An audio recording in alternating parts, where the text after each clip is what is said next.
Boa noite, estamos aqui.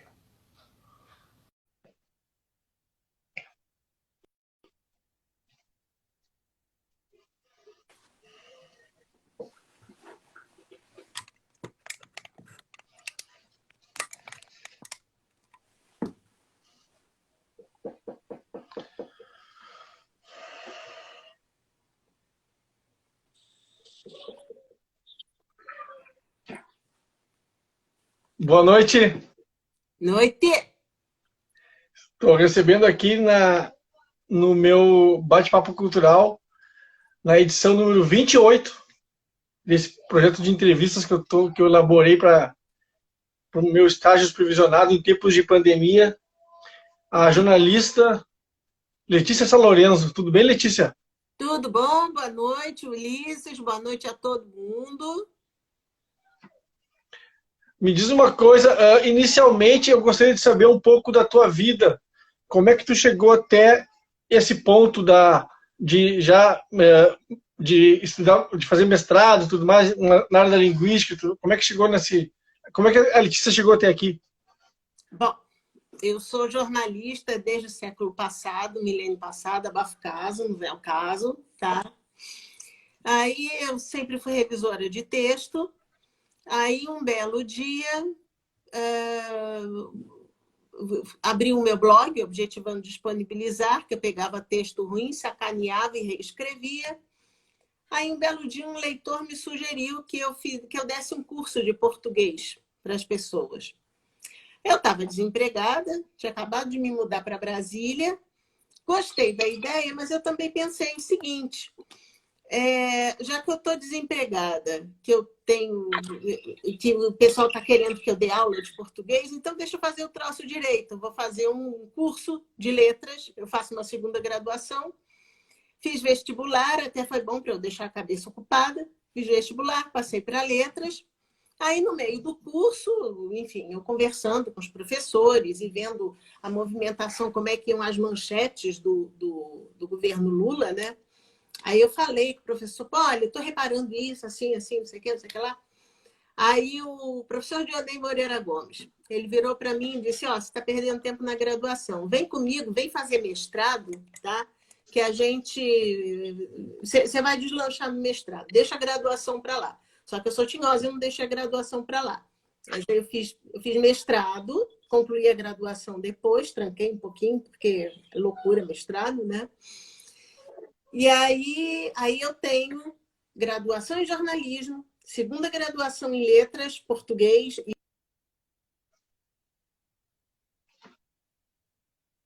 Sumiu. Não estou te ouvindo.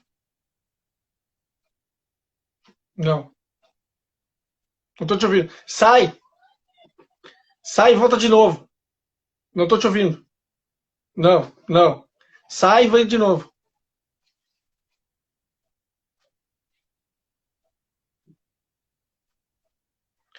Isso. Não. Sai e vem de novo. Faz assim, ó. Sai e volta. Vai e volta.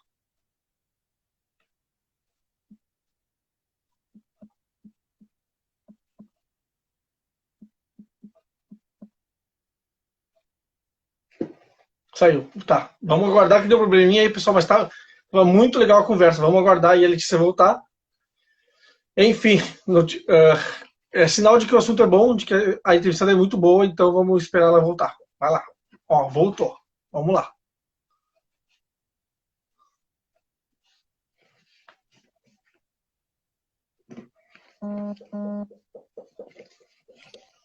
Voltamos? Voltamos. Tá, desculpa, é que meu celular tocou, agora ele não vai mais tocar, que eu botei ele no não perturbe. Aí eu tenho 2 graduações, graduação em jornalismo, graduação em letras, português e literatura, e mestrado em análise linguística, especialização em análise do discurso. E agora eu estou indo para o doutorado. Legal. No teu livro, né, que na verdade ele tem origem na tese de mestrado, né, a gramática, tu te intitula Madrasta do Texto Ruim. Continua? Tudo aí foi a história do meu blog.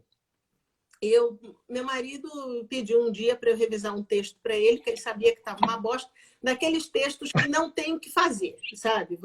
Por mais que você mexa, ele continua péssimo. Você tem que jogar fora e começar do zero. Aí o texto começava a falar assim, objetivando disponibilizar um novo conceito em não sei o que lá, o banco tal, vírgula, sempre inovando, vírgula. Aí você já encheu 5 linhas e não falou porra nenhuma. Nada. Né? Aí eu peguei, eu mexia, eu puxava, eu tirava e não sei o que. Eu fiquei 40 minutos tentando mexer naquele texto. Quanto mais eu mexia naquele texto, mais eu me irritava. Aí eu devolvi o texto para ele, falei, olha, manda o infeliz que escreveu esse texto, jogar esse texto fora e começar de novo, e avisa para ele que o objetivando disponibilizar é a puta que o pariu.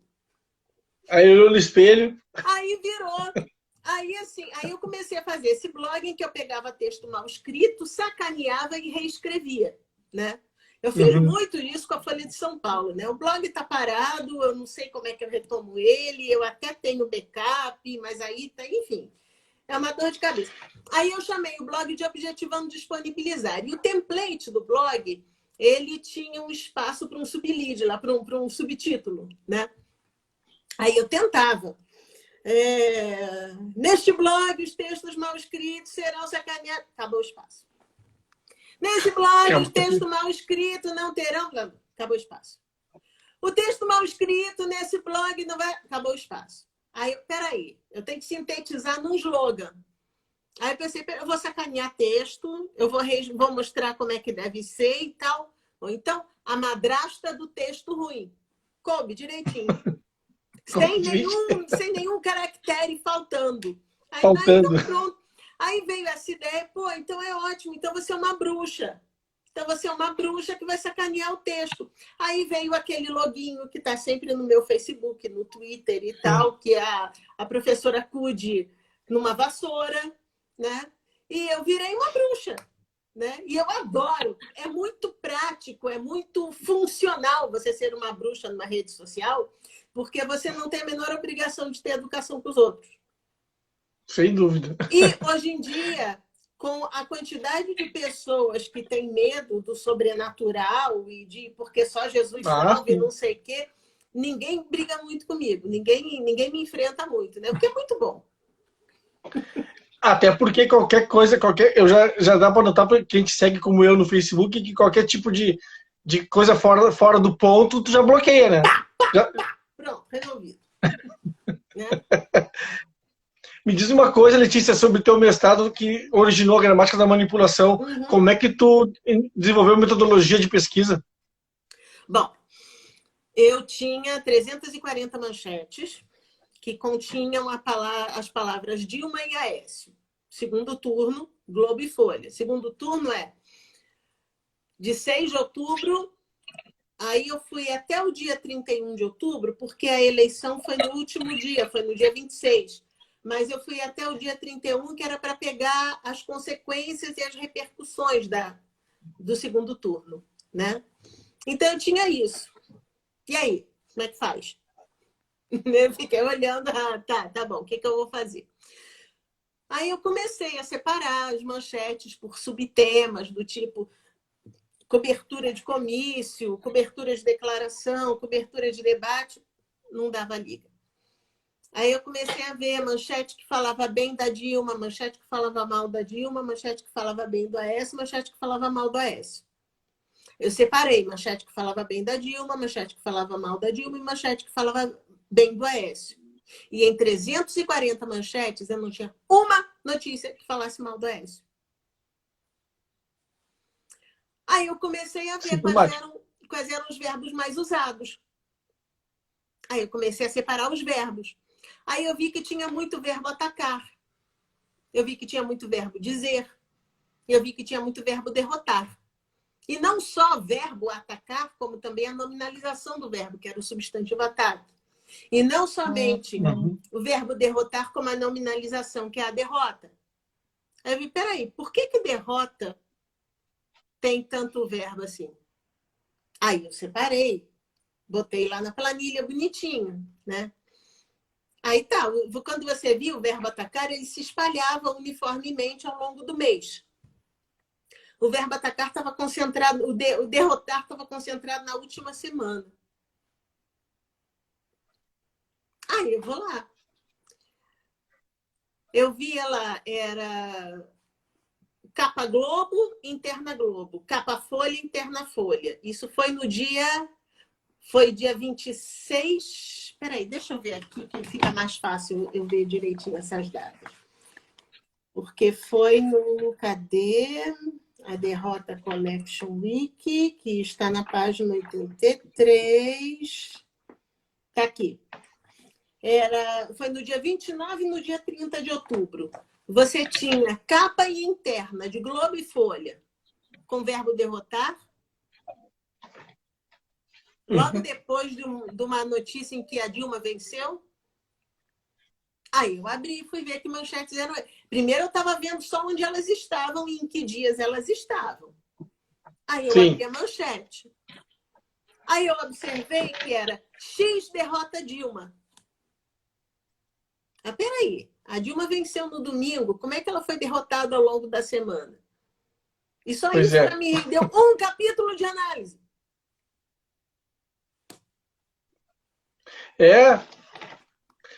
Mas e é interessante porque, na realidade, esse tipo de análise, claro, tu faz super aprofundada, porque, afinal de contas, foi teu tema de tese, né? Mas eu acredito que a gente consegue, de certa maneira, de maneira até assim, vamos dizer, sem querer ter a tua profundidade, fazer esse tipo de abordagem, né? Assim, se tu parar para analisar, olhar com calma, né?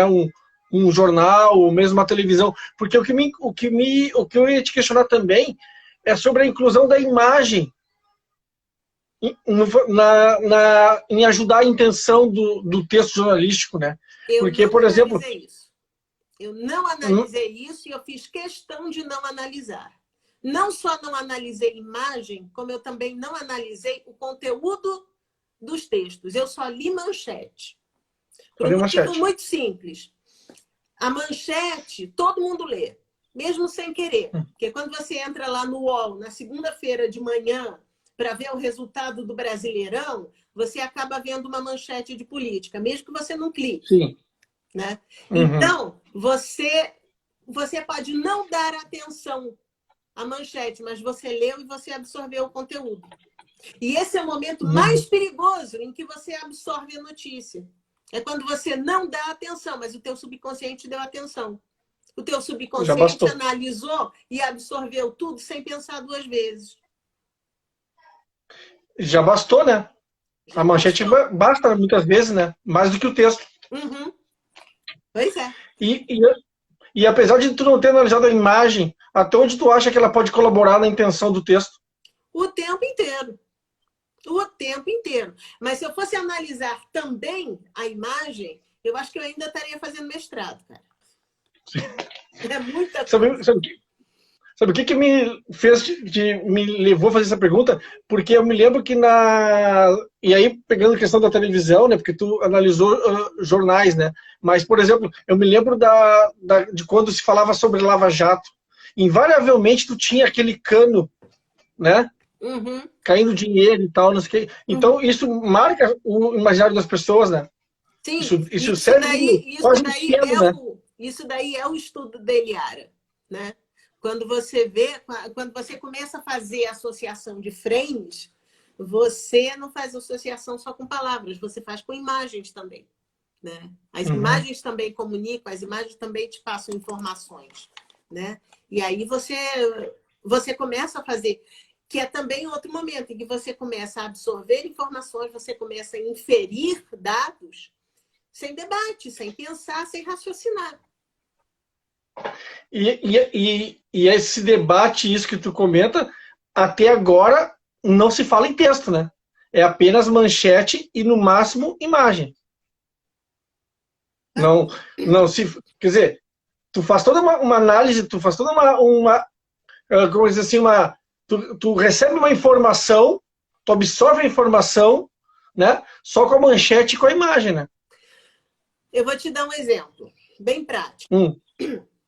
Quando você fala minha casa foi reformada, tá? O que passa pela sua cabeça?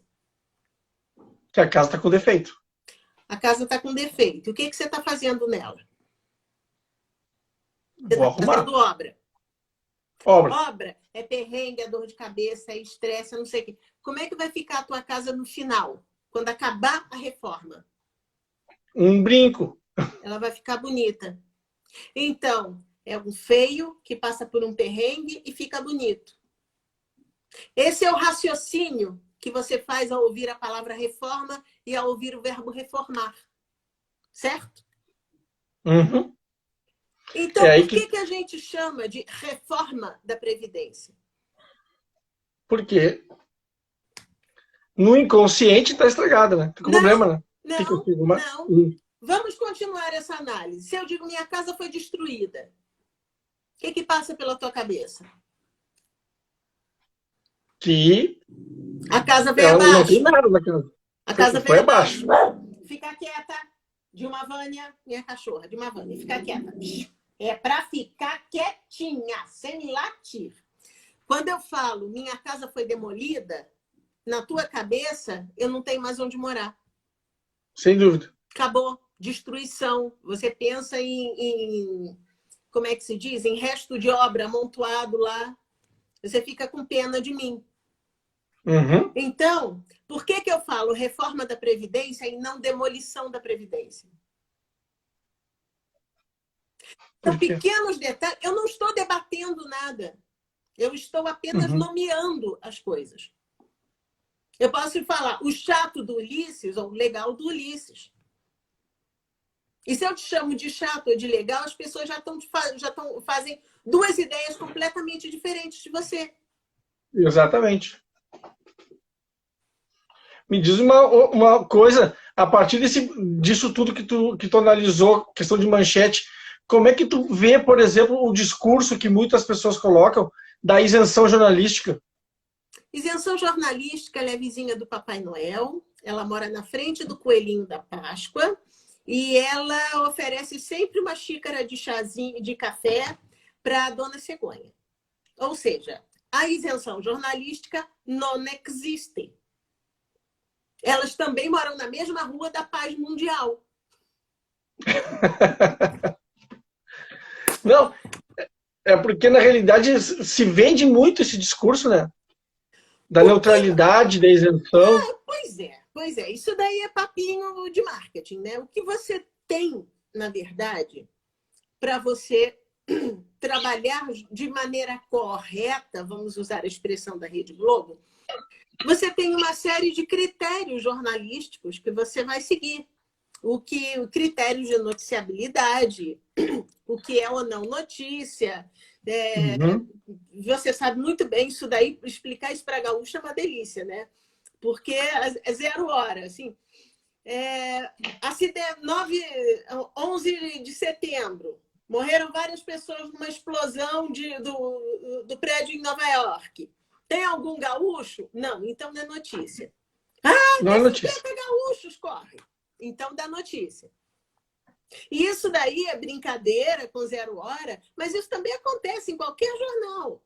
Se você tiver, por exemplo, uma incursão na favela do Rio de Janeiro, em que morreram 50 pessoas e nenhum americano, isso não é notícia.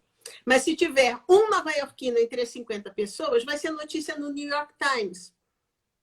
Então, existem critérios técnicos para você nivelar a coisa. Não. Mas voltou. Oi? Voltou, agora voltou. Não, existem critérios técnicos? Existem alguns critérios técnicos para você nivelar a coisa. Só que notícia, lá no frigir dos ovos, é um trabalho artesanal. Você vai escrever letra por letra, palavra por palavra, vai sair daqui, você vai digitar e vai para o computador. Não existe uma máquina fazendo isso. Não existe uma máquina que determine é assim que eu devo fazer corretamente, é assado que eu faço errado. Não existe isso. Tá? Existe bom senso. E esse que tu comentou, esse de passar por aqui, né, e digitar e tal. Também são os tais dos filtros, né? Que cada um de nós tem. Esse é o primeiro filtro que a gente tem, que é a linguagem. Que é a No linguagem. momento em que você pega a sua percepção de mundo e transforma ela num texto, num enunciado, você já está restringindo. Você, bom, em primeiro lugar, se você pega a tua visão de mundo, já é uma restrição. Se você transforma a tua visão de mundo em um texto, em um enunciado, você está restringindo mais ainda. Se você pegar algumas culturas que, por exemplo, os ciganos não falam a palavra saco, porque acham que trazem mau agouro. E eu estou dando um exemplo básico, tá? Você já tem uma outra limitação. E por aí vai. A gente vai sempre se restringindo, a gente vai sempre fechando. Aí a gente vai chegar nos critérios socioeconômicos, vai chegar nos interesses socioeconômicos, no que você deve destacar, no que você deve esconder, aí pronto. Na gramática da manipulação, que é uma leitura, eu recomendo, que é uma leitura saborosíssima, tá? Porque como eu comentei, parece que é uma conversa, sabe? Tu tá falando com a gente assim pessoalmente, então quase coloquial. Não, Tu ele apresenta é autores 100% coloquial, ele não é quase, totalmente. não. E tu nos apresenta autores que tu trabalhou e a gente consegue entendê-los perfeitamente. Tá? Nessa gramática da manipulação, tu percebe que tu verifica, né, determinadas palavras para sujeitos específicos do meio político. Né? Quer dizer, algumas palavras só usa para alguns. No caso, vou dar um exemplo, por exemplo, Dilma, Lula e Aécio, esses três, né? Como é que tu vê esse tipo de característica, por exemplo, nas manchetes de hoje? Como é que tu consegue já perceber isso hoje? Bom, primeira parte da pergunta. O meu livro, a ideia dele era tirar o taller acadêmico do texto acadêmico e botar um biquíni, pegar uma caipirinha e ir para a beira da praia para conversar com todo mundo. A ideia é essa, tá? Então, é deixar o texto leve, solto, agradável, por mais que contivesse, e contém informações acadêmicas, informações importantes. Então, a ideia é essa. E eu sempre entendi que se você não consegue explicar qual é o seu trabalho científico para a tua tia enquanto joga uma partida de canastra com ela, teu trabalho está uma bosta.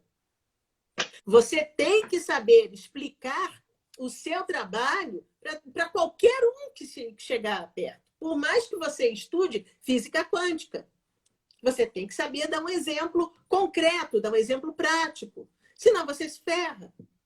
Né? O que você perguntou depois? Eu perguntei sobre essa característica. Como é que está aqui? E as características das manchetes atuais, por exemplo. A característica das manchetes? Essa característica dessas palavras escolhidas, vamos dizer assim, né? Determinadas palavras para determinados sujeitos, nas manchetes atuais, por exemplo. Como tu usou na tua tese e que tem, por exemplo, a parte das word clouds, né? Que é aquelas nuvens de palavras, né? Sim. Que algumas palavras para alguns sujeitos. Sim. Como é que tu vê isso hoje em dia, por exemplo? Bom, no Gramática da Manipulação, e você pode observar também hoje em dia na editoria política. Quando apareceu o verbo atacar, ou o substantivo ataque, você observa quem é o sujeito, principalmente na editoria política. Você vai observar que o sujeito atacar, o sujeito que aciona o verbo atacar, é um sujeito politicamente ligado ao PT. Lula, Dilma, militante do PT, Boulos, PSOL, esquerda, comunistas, qualquer coisa assim, nesse sentido, ataca. Aí, o Aécio, em 2014, na prática do dia a dia, quem realmente conjugou o verbo atacar foi o Aécio. Porque quem foi deselegante, quem foi para cima de maneira virulenta da Dilma, foi o Aécio. A Dilma, ela criticava o Aécio. Ela dizia, olha, isso aqui, o meu adversário está falando isso, isso, isso. Eu não concordo disso por causa daquilo, daquilo, daquilo, daquilo. Isso é uma crítica. Você está fazendo uma análise racional. Quando você vira, você é leviana, você é isso, você é aquilo, não sei o quê, e pare de falar assim, não me distrate, não sei o quê. Isso é um ataque. Quem fez isso foi o Aécio. E quem criticou foi a Dilma. Só que na hora na hora de escrever a manchete era o contrário. O Aécio criticava e a Dilma atacava. Aliás, tem uma manchete que saiu até no Muda Mais. Eu não vou lembrar como é que era, mas era algo do tipo... Na BBC saiu o seguinte: Lula critica aqueles que atacam o PT, digamos. Tá? Uau! Isso era BBC. Lula critica aqueles que atacam o PT. Sabe como é que saiu no UOL essa matéria? Lula ataca os que criticam o PT.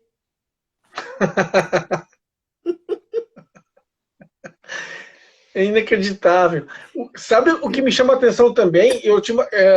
É o que eu chamo de ginástica, né? Em alguns momentos, tu tem texto, porque assim, eu tô concluindo a graduação de jornalismo, e uma coisa que a gente aprende, por exemplo, é que o título tem que ser meio objetivo, tem que ser direto. Não tem que ter invenção de roda, sabe? Só que o que tu vê hoje em dia, o que mais tu vê hoje em dia é a invenção da roda. Pois é. Era isso que eu ia falar. Você pega a teoria e você deve ter visto no meu texto que eu defendo a tese de que o título, a manchete, é um gênero jornalístico. Porque ele tem uma determinada função, ele tem um determinado formato, ele tem um determinado objetivo. Então, é um gênero. Tá? E no momento, na definição teórica de gênero, é isso que você falou. Ele tem que ser simples. Ai, tá cheio de mosquito aqui. Ele tem que ser simples, preciso, conciso, objetivo, direto. Ele tem que resumir a história numa única frase. Ele tem que falar sem ordem direta, não sei o quê, blá, blá, blá. Tá? Tá bom. Então tá. O que me atiçou a ideia para fazer o mestrado foi o seguinte formato, no segundo governo Lula. O brasileiro aumenta o poder aquisitivo do brasileiro, vírgula mais, o nível nutricional está baixo. Então, você tinha uma boa notícia, vírgula mais, uma notícia negativa. Era sempre assim. E era uma manchete longa, era um texto longo. Peraí, por que... Sabe? O texto tem que ser curto, o título tem que ser curto. Por que está longo? Isso começou a me chamar a atenção. Isso começou a me deixar bolada. Aí você pega os textos, por exemplo, que começam com particípio, aí você vê, o que é isso, cara? Assim, Ulisses entrevista Letícia. Essa foi a chamada que você usou para essa conversa, certo? Então tá. Sim. Aí, assim, pressionado pelo professor da faculdade, vírgula, Ulisses entrevista Letícia. Eu mudei a notícia. Eu mudei o enfoque. Sim. E por mais que você esteja pressionado pelo professor da sua faculdade, porque você tem que fazer isso para ganhar nota, você está me entrevistando. O gênero jornalístico, título, manchete, é Ulisses entrevista Letícia. Agora, não, mas você tem que contextualizar. Que contexto é esse? Eu também poderia dizer, motivado pela leitura de Gramática da Manipulação, Ulisses entrevista Letícia. É outro enfoque. É outro enfoque. E na cabeça das pessoas vai ser outra entrevista. E é um enfoque positivo. É um enfoque positivo e é um enfoque negativo. Como é que a gente vai falar? Aí eu estou dando um exemplo cândido, simples e bonitinho, que é o Ulisses entrevistando a Letícia.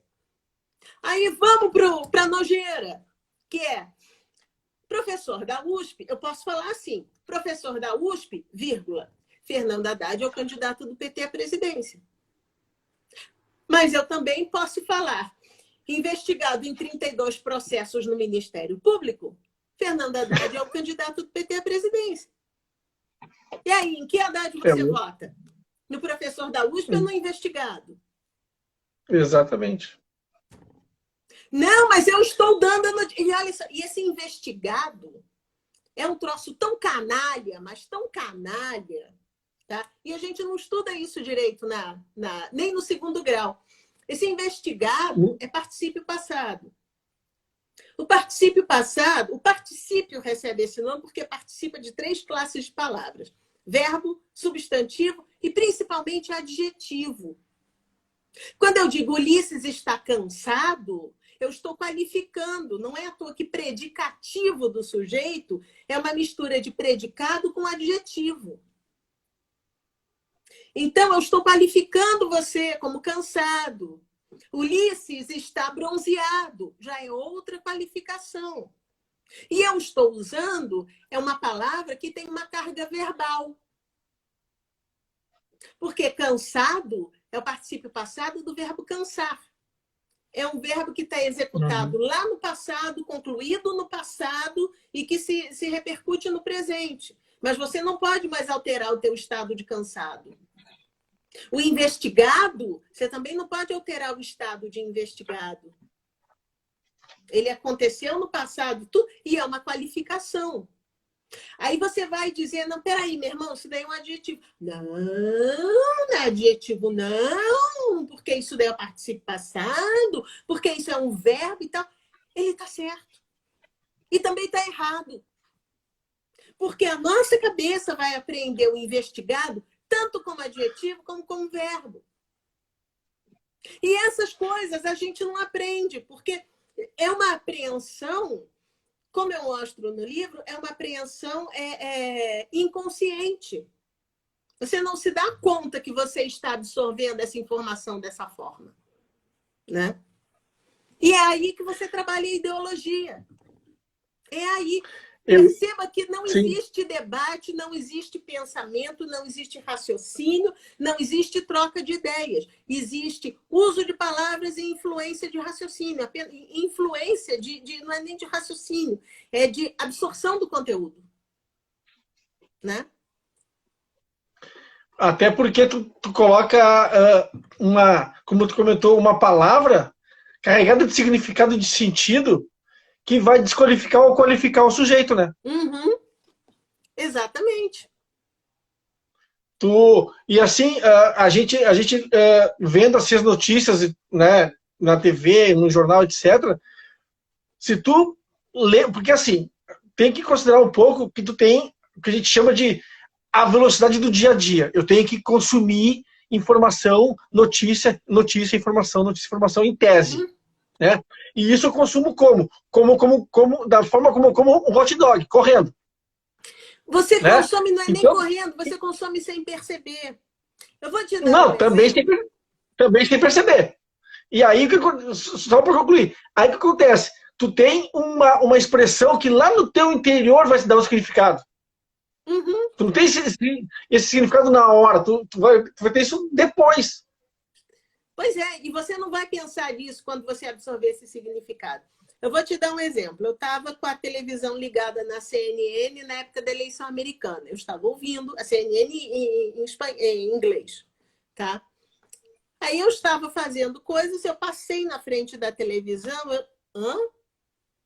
porque eu li rápido um texto, aí me chamou a atenção. A manchete em português era o seguinte: Trump diz que vai à Suprema Corte. Ponto e vírgula. Não está claro por quê. Aquele rodapézinho que fica na CNN. Né? Uhum.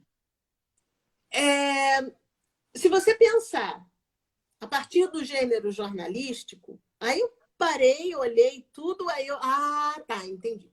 Se você pensar a partir do gênero jornalístico, você tem que ter 2 verbos no presente e no indicativo. Para você dar o dinamismo, para você dar a ideia de que é uma notícia atual, que está acontecendo no momento e tal.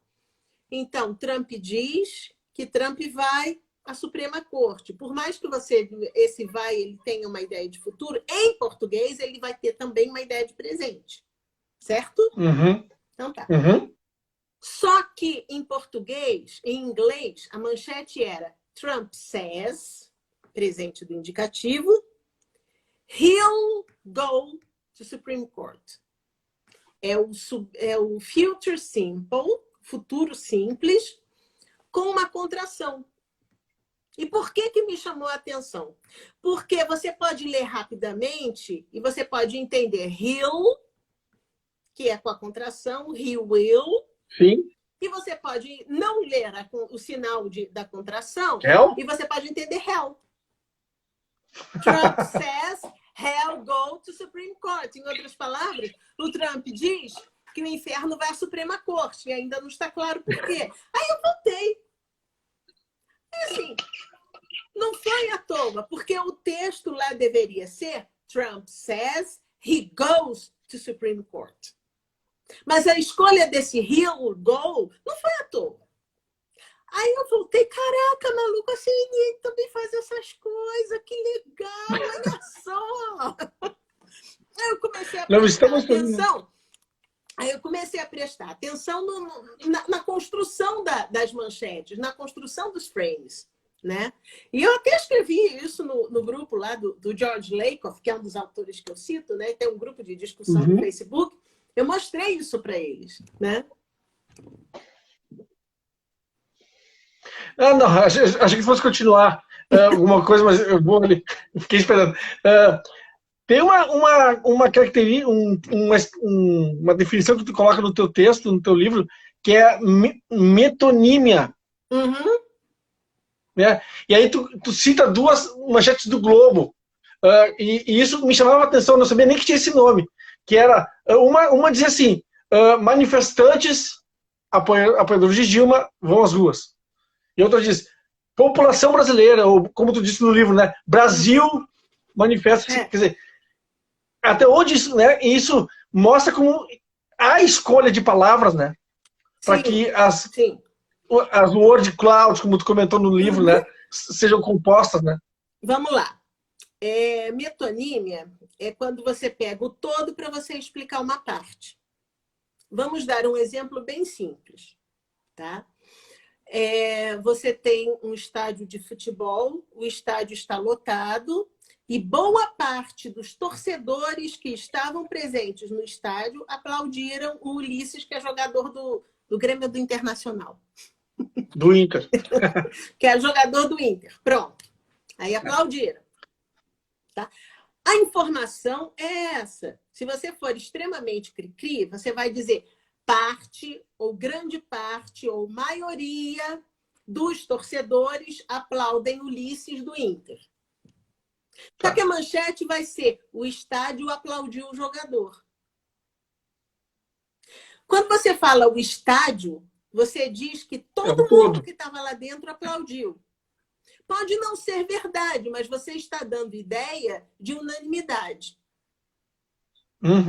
Então, você pode ter, digamos, de 20 mil, você pode ter tido uns 300 que não aplaudiram. Mas e daí? Você diz o estádio aplaudiu o jogador. Agora, isso é um exemplo cândido. Agora, quando eu falo Brasil vai às ruas contra Lula e Dilma, eu estou dando o exemplo, eu estou transformando um país inteiro contra Lula e Dilma. Aí você fala que militantes do PT vão às ruas contra a Lava Jato. Militantes do PT não é todo brasileiro. Aliás, militante do PT é brasileiro? Pois é. Se a gente começa a problematizar, se a gente para pensar, raciocinar e ver como é que a gente vai escolher essas palavras, principalmente diante de duas fotos que são a mesma quantidade de pessoas no mesmo espaço da Avenida Paulista, só que uma foto é todo mundo de vermelho e outra foto é todo mundo de verde e amarelo, se você começa a falar isso, você já tem uma coisa que, inclusive, é prejudicial para o seu negócio. Você está diante de um país dividido. E se você escolhe dizer que o país vai às ruas contra Lula e Dilma, você está chamando a outra metade, que é a favor de Lula e Dilma, você está desmerecendo. Você está dizendo que vocês não venham me ler, porque eu não vou falar nada agradável para vocês. Aí tua tiragem cai, aí tua audiência cai. Como é que tu fica? Como é que você se Tá, sustenta no mundo capitalista? tá chamando o lado vermelho de não país quase, né? Uhum, De uma não população. exatamente. Quase os bárbaros no Império Romano Antigo. Pois é, pois é. Agora, quando você fala Brasil, é unanimidade. Todo mundo contra Lula e Sim. Dilma. Né? Uma Everybody hates Chris.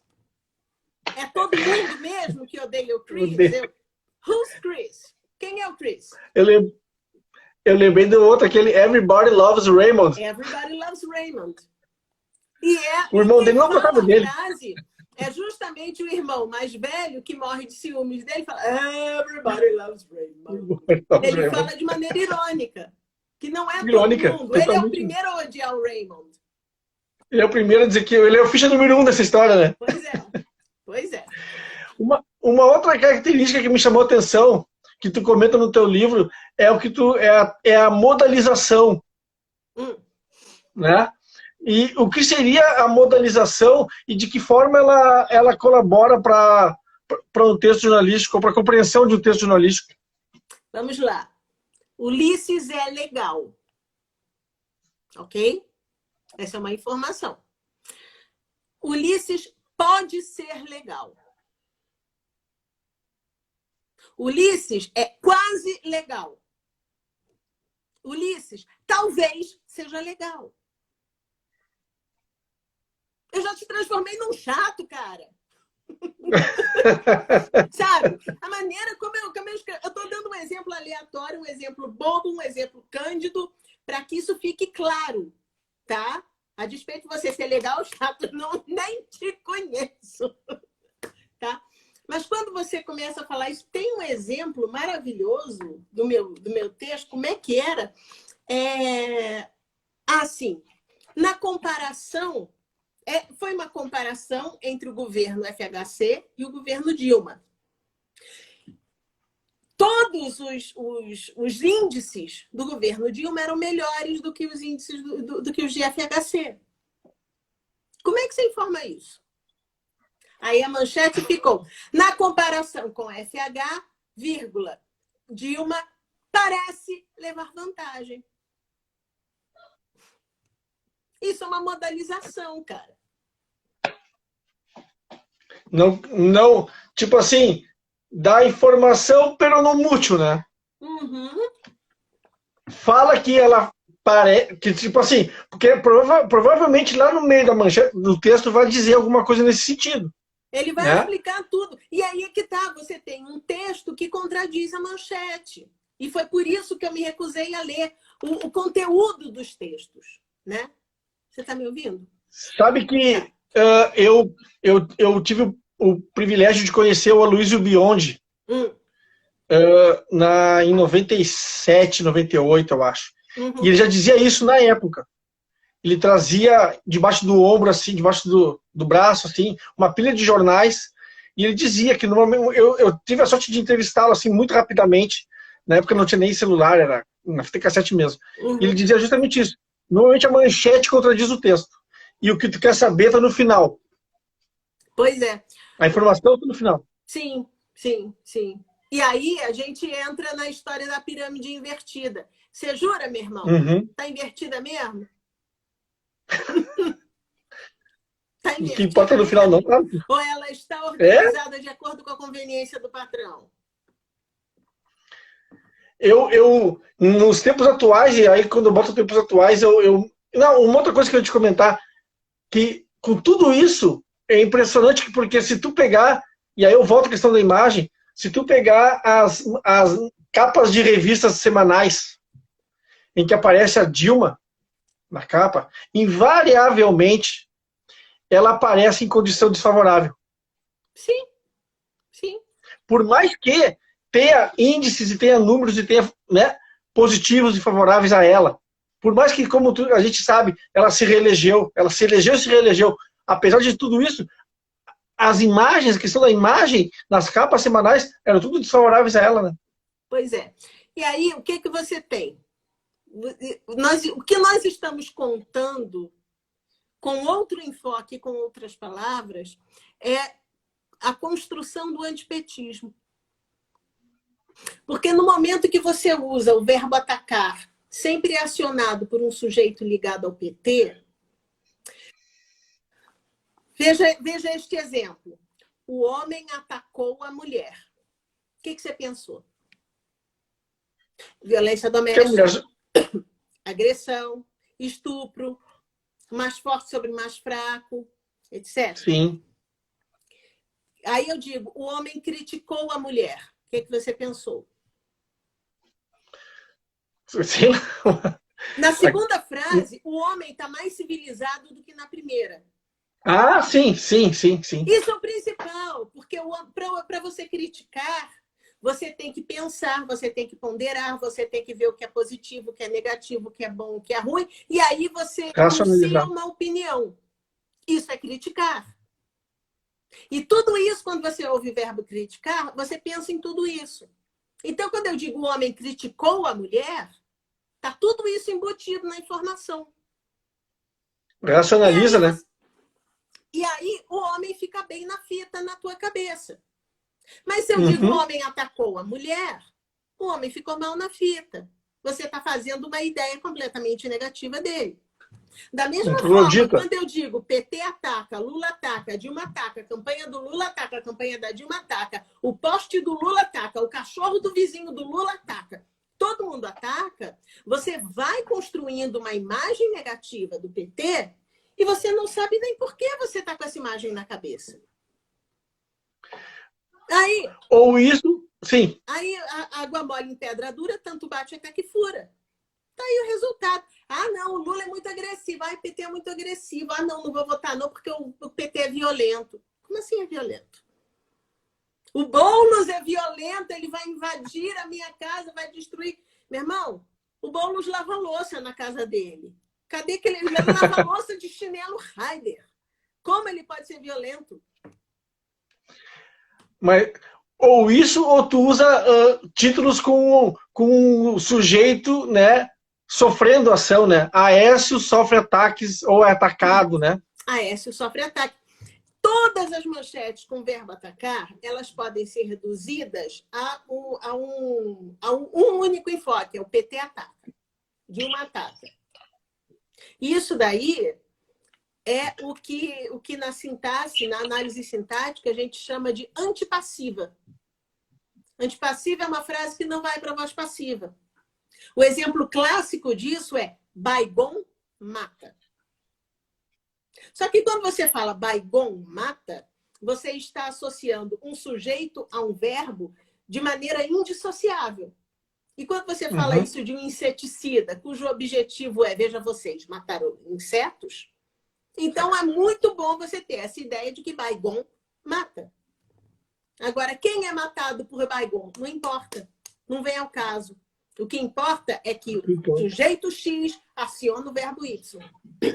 Então, quando eu digo o PT ataca, ataca o quê? Ataca quem? Não importa. O que importa é que ele ataca. E é assim que você deve perceber o PT. E aí você vai tomando birra do PT, você não sabe por quê. Tá aí o resultado. E aí tu cria uma ideologia, né? Porque, na realidade, hoje nós temos uma lógica contra a ideologia, né? Que só um lado tem ideologia. Você não cria uma ideologia porque quando você fala eu sou a favor do PT, você vai analisar, você vai explicar empiricamente, você vai dizer por que você é a favor do PT. Se você diz isso é uma posição ideológica.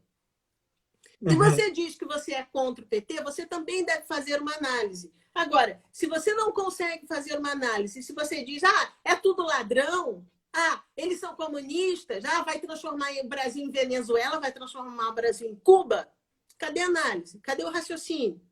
Cadê a ideologia? Não tem ideologia, tem frase pronta. Aí você vai dizer, um cara que lê esse tipo de informação é bem informado? Não, né? E aí tu tem esse tipo de informação replicada inúmeras vezes, né? Me diz uma outra coisa. Como é que tu vê, como é que tu trabalha o teu Facebook Gramática da Manipulação, a página? eu só boto uma outra coisa, uma outra notícia. Quando eu pego, assim, uma notícia que realmente você tem fôlego para fazer uma análise sintática, tá? Eu gosto de fazer. Tá? Porque eu gosto de deixar bem claro, principalmente demonstrar o uso de voz passiva, cara. Isso daí é muito importante. Porque você aprende o que é um sujeito, aprende o que é um objeto direto, e daí? Uhum. De que adianta você saber classificar sintaticamente as palavras? Se você não sabe qual é o uso de um sujeito, qual é o uso de um objeto direto, se você não entende como é que se enuncia um sujeito, como é que se enuncia um objeto direto, e quais são as funções semânticas desse sujeito e desse objeto. E como é que você apreende cognitivamente esse sujeito e esse objeto? Porque você apreende cognitivamente essa informação sintática. Quando você fala vovó comeu banana, você pode falar comeu vovó banana, banana vovó comeu, banana comeu vovó, vovó comeu banana. Você sempre vai entender quem é o comedor e quem é a comida. Porque vovó tem características que a tornam prototipicamente uma comedora de banana. E banana tem características que a tornam prototipicamente a comida da vovó. Jamais o contrário. Jamais o contrário. Se eu quiser falar o contrário, eu vou enfatizar isso. Gente, a minha avó foi comida por uma banana. Aí você entendeu. E o que eu fiz? Eu usei a voz passiva. Eu joguei a minha avó lá em cima, porque é da avó que eu vou falar. Uhum. Entendeu? E aí tu coloca isso, por exemplo, num texto jornalístico, num processo eleitoral, tá feito o caldo de cultura, né? Pois é. Quando você fala que a mamãe faz o bebê comer a papinha, você tem um superagente, que é a mamãe, controlando o agente, que está alterando o estado final do objeto direto, que é a papinha. A papinha vai sempre se ferrar, vai sempre acabar, vai sempre começar a frase no pratinho do bebê e vai terminar a frase na barriga do bebê. Isso é ponto pacífico. Agora, o bebê come papinha, você está dando o controle da situação ao bebê. Quando você fala a mamãe faz o bebê comer papinha, é a mamãe que tem controle da situação, e é um enunciado que não te causa estranheza, porque quem é mãe sabe que mamãe faz o bebê fazer tudo. Mamãe faz o bebê tomar banho, mamãe faz o bebê dormir, mamãe faz o bebê acordar, mamãe faz o bebê comer. Isso é normal. Agora, quando você fala ambição faz Dilma dizer coisas nas quais não crê, você tem a mesma estrutura, o mesmo raciocínio da mamãe sobre o bebê, ou seja, de um mais poderoso sobre um médio poderoso, alterando o estado final de um objeto, que você raciocina e você não se dá conta de que quando você ouve ambição faz Dilma dizer coisas nas quais não crê, você apreende essa informação como a ambição é mais poderosa que Dilma. Uhum. E a despeito de quem diz coisas nas quais não crê é um mentiroso. Tem na eleição municipal aqui em Porto Alegre foi eu me debati muito porque havia muito a apresentação das fake news, né, no caso da campanha da Manuela, mas ela insistia em expor as fake news. Quando eu assim, do pouco que eu conheço, do pouco que eu já vi tu escrever, eu acho que não era o caso. Ela tinha que primeiro expor falar de a novo. verdade. Por exemplo, Sim. Manuela tem um caso com Ulisses. Inventando, tá? Porque é isso que falam, Tá. né? Porque quando você vai Sim. inventar fake news de uma mulher, você invariavelmente vai colocar ela como puta, tá? O que a Manuela deveria dizer? Gente, eu tô casada há não sei quanto tempo com meu marido fulano de tal. Fulano. Eu amo meu marido profundamente, eu tenho uma filha com ele, nós temos uma vida maravilhosa, nós somos uma família querida e tal, não sei o quê. Então, de onde vocês tiraram essa ideia de que eu tenho caso com Ulisses? Eu não tenho caso com Ulisses. Eu amo meu marido, eu amo minha família, eu amo minha filha, eu amo minha família e tal, não sei o quê. O que eu fiz? Eu falei positivo, eu só mostrei ideias positivas, eu coloquei informação mentirosa, negativa, no meio e eu concluí de forma positiva. O nome disso é sanduíche de frame. Né? Você tem que fazer isso. Você tem que fazer isso. Aparecida, dá licença. Pronto, minha gata está passando aqui. Pronto, vocês viram o rabo dela? Olha só, vimos. Me diz uma coisa, Letícia, para o pessoal saber onde é que a gente compra a gramática da manipulação. A melhor forma de vocês encontrarem é Google Quintal Edições Gramática da Manipulação. Que aí vai Foi onde eu comprei. aparecer um link bonitinho, como é que você compra. Tá? E é só no site da Quintal mesmo. Uhum. Queria te agradecer muito imensamente por esse papo, por essa conversa. Foi super. É que tá fechando quase 1 hora já. Nossa! Olha, quando o papo é bom, a coisa vai rápido. Pois é. E eu adoro sabe? falar disso. Isso para mim é uma cachaça maravilhosa. Não. Adoro. Tu espera que ano que vem vai ter a segunda temporada e fatalmente eu vou te incomodar de novo, tá? Sem vou te chamar de novo. Olha, uma coisa que eu falo em todas as lives que eu participo, todas as entrevistas que eu dou é o seguinte: a minha graduação e a minha pós-graduação eu fiz em instituições públicas de ensino superior. Então, quem pagou pelo conhecimento que eu tenho foi você. Logo, eu tenho como obrigação, eu me sinto obrigada a devolver a você que pagou para mim esse conhecimento, eu me sinto obrigada a devolver esse conhecimento. Então, vocês podem chamar o tempo que for, até porque esse livro aqui foi uma das ideias, foi que eu falei logo no início, antes de pensar qualquer tema com o meu professor, com o meu orientador. Eu não quero deixar o meu mestrado na prateleira da biblioteca da universidade. Ele não vai ter utilidade nenhuma se eu não levar isso aqui para a população, se eu não levar isso aqui para o público em geral, se eu não explicar isso aqui para o público leigo. Então, é assim, conhecimento científico, saber científico, o cientista tem que enfiar a cara, tem que botar a cara no sol, Mona. E é isso que eu estou fazendo. Tá? Me chame quantas vezes você quiser, me chame sim, me chame muito, me chame para debater, me chame para brigar, me chame para conversar, me chame para o que você quiser. Eu estou aqui sempre para devolver à sociedade tudo que a sociedade me proporcionou em termos de conhecimento. A primeira graduação que eu fiz, as 2 primeiras foi em História e foi na Federal também. E eu tenho o mesmo pensamento que tu. Eu acho que eu tenho que devolver. Exatamente. Nesse sentido, a gente fecha a questão sempre. Uma coisa que eu quero te perguntar. Quem é Letícia Salorenzo? É eu, ora. É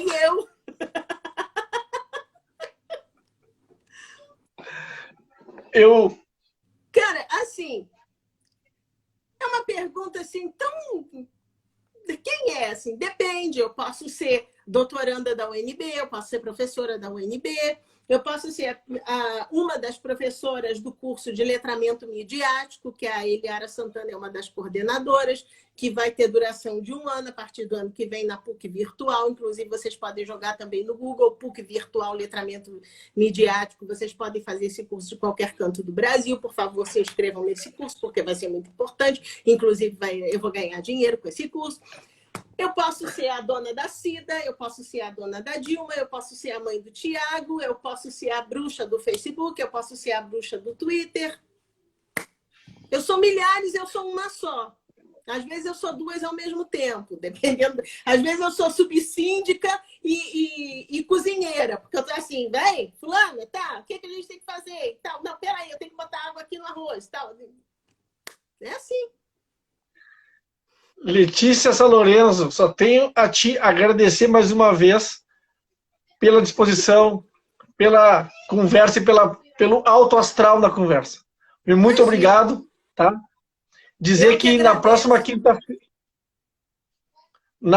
quinta-feira eu vou entrevistar as gurias que se elegeram no mandato coletivo chamado Fane das Manas, pessoal lá de Salvador.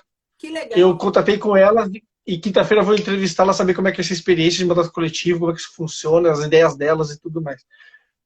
Mais uma vez te agradeço imensamente e dizer que me espera que eu te chamo na segunda temporada do Bate-Papo Cultural. Valeu. Tchau, tchau. Muito obrigado. E olha, professor Ulisses, dá boa nota para ele. Obrigado. Tchau, tchau. Tchau.